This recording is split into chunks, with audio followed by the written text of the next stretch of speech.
Hello, everyone. I'm Sam Eckmann of Gold Derby, and I am thrilled to be here sitting down with Malcolm Spellman, head writer, showrunner, executive producer of The Falcon and the Winter Soldier on Disney Plus. And Malcolm, the Marvel Cinematic Universe has a very large, intertwined, ever-changing narrative that's all interconnected. And now it's not only just connected through movies, but also series. So I'm curious about what is the structure like, and what are the challenges of creating a show, but having it also have to fit into this larger Marvel narrative that exists.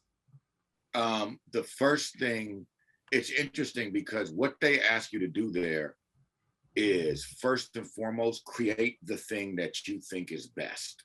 You know what I'm saying? And they don't task you with making, like, basically, if the Marvel universe is an ongoing puzzle in which each movie and series is fitting into it, right? They don't ask you to fit directly into it. What they do is steer you away from, like, the example I always give is we were the first show up. If I had tried to put Wanda or Vision in my show, they'd have been like, no, don't do that, right? And then what's interesting is, here's some examples of how they retrofit it. So you first create the best thing you can create. Then once it's done, some examples on locations and things that fit into their other plans is we created a city based on a real life city out there near Myanmar somewhere. I can't remember exactly where it's at, where it's basically an outlaw city where, this is real, by the way, where the restaurants serve endangered species. There's an open air gun bazaar, shit like that. We created that city. Then they come and say, hey guys, what about Madripoor? You know what I'm saying? And you're like, oh, wow. Fuck, you geek out. You're like, you know what I'm saying? Same thing with, like, the Val character, right? We created a character who was a shady agent type, right? And then they let us know Val was available. You know what I'm saying? Yeah. So you first make it, so it's very organic. You know what I'm saying? They don't really steer you that hard. I'm sure there must be instances where they're forced to lay their hand like that. But I think in general, they try not to. They try and let everybody go up there and create the thing it needs to be. Well, that's a great creative process. And then, of course, they get Julie Louis-Dreyfus to cameo in that character, which was an amazing cameo. It's funny, the AV Club was hating on me in an interview. Not hating on me, that's the wrong language, was dubious. They were like, quote, he tried to make it sound, I don't read reviews. Yeah. Someone sent me this. I'm sure, and I didn't read the whole thing because I'm sure it was negative, but they were like, he tried to make this sound like it's a good thing.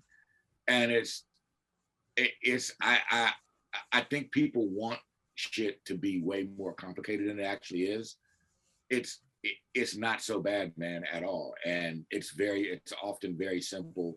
And a lot of times, most times people are telling you the truth. Right. Well, I think, one of the main things that rang true and was so successful in this series was Sam Wilson, who is formerly the Falcon. His grappling with taking up the mantle of Captain America and really sort of struggling with what that means to wear the stars and stripes as a Black man in America.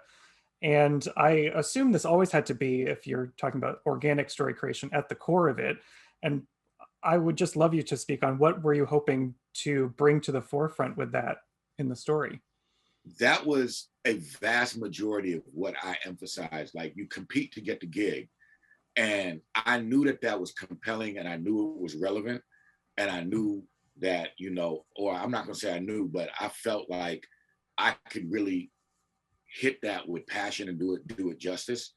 And I knew the way things are evolving in our real life, the more honest we were in how we attacked that storyline. The Marvel fans had already proven with Black Panther that you can take big swings, you know what I'm saying? And they're not scared of shit that's socially relevant, or they're not scared of heroes that don't look like traditional heroes. I don't know how to add what you already said, but it was paramount to me that we be honest all the way through, and at no point allay Sam's doubt. You know what I'm saying? Like, Sam does not, by the end of the series, know for a fact he even made the right decision, or that it's even appropriate for him to be carrying that symbol. But he does feel justified in trying, because like he said, he believes we can do better. Same thing with like the Isaiah character. At no point did we want Isaiah to be wrong or anyone to say he was wrong. You know what I'm saying? Isaiah is speaking the truth, and Sam has to make this decision in the face of that, not overcome. You know what I'm saying? Yeah. I'm glad you mentioned the Isaiah character, which is played by Carl Lumbly. And I think, you know, the scenes between Carl and Anthony Mackie are sort of at the heart of that dialogue you're having about that in the show. They work really beautifully. And it's rare you get to, again, in the sprawling MCU, get to introduce a new character, one that hasn't been explored before. Did you always have Carl in mind for that role? Were you writing for anyone in particular? I was not writing for anyone. It was a slam dunk. Once Carl's tape came in, there was never any debate. You know what I'm saying? It was Carl. Like, he wrecked us in the audition. You know what I'm saying? So that was just that was just the story gods aligning. You know what I'm saying? To elevate that beyond anything we wrote. Yeah, and they make these. I think there's a quote that Sam says in the show about the people deserve a hero who is of this relevant to this time. And it's interesting to me always that the Marvel Cinematic Universe kind of reflects our own time in a way. Is that a hard line to sort of balance of how much of our real world do we put into this superhero world? With a black man carrying the red, white, and blue, and with us being where we are at, you would have had to have been just straight up lying and being evasive to do anything but the version we did. You know what I'm saying? It just is what it is. But also, I think overall, we worked very hard, because the MCU is definitely evolving, right? And you see all the stuff that's getting ready to drop. That all these projects are about to permanently inform the MCU. And I can't speak on some of the stuff that has not been announced, but it is going to continue to evolve and just be a different world. And one thing we wanted to do was pick things that felt relevant to what we're dealing with. Like, for instance, we knew the blip before even the pandemic hit. There was a global unease that people had, and we knew that using the blip to create our story would tap into that feeling and make this whole project feel forward facing, and like the heroes and stories and conflicts all feel like they're of the time and will be relevant moving forward, as opposed to they're reaching back to what hero stories were before. Basically, this world has entered what feels like the beginning of a new paradigm, you know? Yeah. And I should mention that you're the head writer, but there are other writers obviously in the writer's room, 100. and you assembled a really great team and a diverse team. Was that was that hard to achieve in the Marvel universe? Well, it wasn't hard, because in Marvel, as diversity is now becoming in vogue, there's not many Black writers in Hollywood, right? The number is growing. However, because people are starting to understand the value of having them in a room, yeah, it's hard. It's actually hard to get, to find writers who aren't locked down, because there aren't enough, and the ones who are there have gigs. Mm-hmm. And there's lots of stuff, you're talking about pulling aspects like Madripoor out from the comics. I'm wondering, do you pay attention to like the fan reaction when, is it nerve wracking to have things that are deviating? There's deviations in terms of how the story is told for like the Power Broker or the Flag Smashers, are sort of like remixed versions of their comic self. Is that a thing that you have to be conscious of, or do you just go with what the story calls for? What I think, like, everyone who, you aren't allowed to work on a Marvel project if you're not a genuine fan. They can sniff it out before you walk through the door, and everyone who is in there is a fan, and we geek out the same way the fans do. You know what I'm saying? Now, so what that gives you is, when you have to make tweaks or adjustments, you hope that the same way they feel right and worthy to you, they will to most of the fans. You know, some people ain't never gonna cut you no slack, you know what I'm saying? And there's nothing you can do about that, but it all comes from the same spirit as them. The same way they're online writing about this shit, if we wasn't writing it, we'd be online the same way they are. So, you know, I feel like it all comes from the same spirit. Yeah. Well, one aspect that I think everyone geeked out at was, you know, spoiler alert, when Sam does don his new Captain America suit and comes crashing through that window with the shield. It's just one of those moments that if we were in a theater, everyone would be cheering together. Was it difficult to chart that moment and so that it would have payoff for the audience? It's funny you keyed in on that. We worked so hard. Most of the big moments, we worked so hard to chart, build up to, and earn. Like, I mean, months of going back through revising, really wanting and hoping that the way we felt about them when we finally landed on them in that writer's room was going to translate to the screen. So it is like the big hero moment was written in big words, and everything from when he's in Louisiana to like everything is leading up to earning that. You know what I'm saying? Mm-hmm. We work really hard at that. Even like Isaiah's scenes are sort of laid out to make this journey so compelling for Sam. Like the truck scene, right? We when he lifts the truck up, that moment, we all wanted to feel the way that moment feels. And that set piece was designed by the geniuses at Marvel to capture that feeling. Yeah. And by contrast, you know, Sam's sort of almost like maybe his journey's never done, but in a way he like completes the journey to Captain America. Bucky still feels like he has some trauma to deal with, and he's still in the process of this journey. Is it tempting to just have them both, if you have two leads, to have them both have the same trajectory? Was it difficult to sort of have them be on their own paths? We just tried to be honest, man. Like, we knew what kind of baggage Bucky was showing up with, and we knew for Bucky, as Sam, like Bucky was going to be in our opinion, Bucky is finally prepared to go off and be a hero in the MCU. Whereas Sam becomes one, Bucky is preparing to become one, right?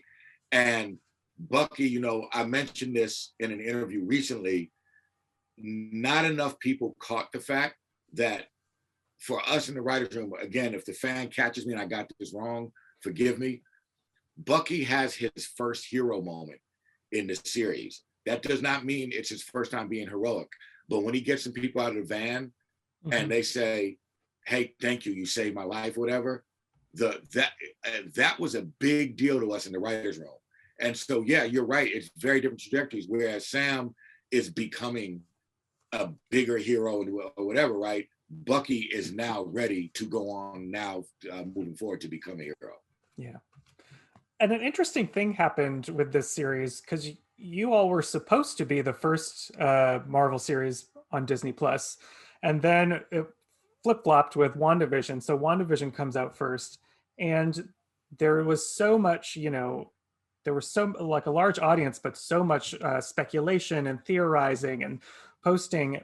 Was that intimidating to suddenly watch what's happening and then see, is that coming for us?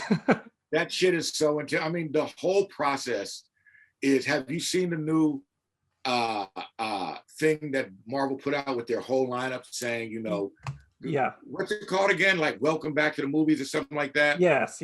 I'm blowing it. I'm gonna look it up. Like, that pressure is immense, man, because for them to be able to pull that off, you got to think about the pedigree they got to have. You know what I'm saying? I don't want to get distracted. So not only was WandaVision going first intimidating because of the fan response and how engaged they were, you feel that pressure from before you even start writing. You feel that pressure when you walk through the doors at Marvel and you see the Iron Man costume standing there. And it is, in my opinion, of these jobs, I'm not going to name the other brands, But to me, this is the one. This is the one that the most people I know grew up with. This is the one that has captured the magic of what's past and presented it to where we're at now most effectively. And you truly feel like you're part of something way bigger than yourself. Yeah, it does feel with this series in particular, and especially Sam's journey, that it does capture the movies and the saga that came before and is directly leading into something new. Was that always consciously part of this? Yeah, for us anyway, like it's not like the room we have you work with I'm fucking up trying to play this trailer for you. I've seen it, it's okay. The where we the whole mission statement here was relevance. The whole mission statement was creating heroes that deal with situations that are relevant right now, not just universal, but relevant right now, and make the audience interface with them in a way that brings them home in their own homes and into your own home as a fan, so that you feel like Sam, Bucky, John Walker, Sharon, and even Zemo, if you were sitting at the dinner table with them, they would understand whether you're dealing with child support, whether you're dealing with rent, whether you're dealing with sickness, whether you're dealing with, emotional issues. You would know that these people understand you. Mm-hmm. Well, before I let you go, it did come to light that you are going to be co-writing the next Captain America 4. And I know, obviously, I don't want spoilers, and we're not asking for spoilers at all, but I'm sort of, in thinking about Sam's journey across the Falcon and the Winter Soldier and where he's wound up now, what do you sort of hope the future holds for that character? That's tricky. You probably sat up and said, this will get a spoiler out of him. No, I don't want any spoilers. I'm not trying to spoil anything. I can't talk about that. Okay. Yeah, it's all good. Well, it's been an incredible journey to watch on the screen on Disney Plus. So thank you for sitting with me. Everyone who's out there watching, make sure you subscribe to Gold Derby and keep up to date with us throughout the season. Malcolm, thank you again so much. Sam, thank you, man. Yeah. Thank you.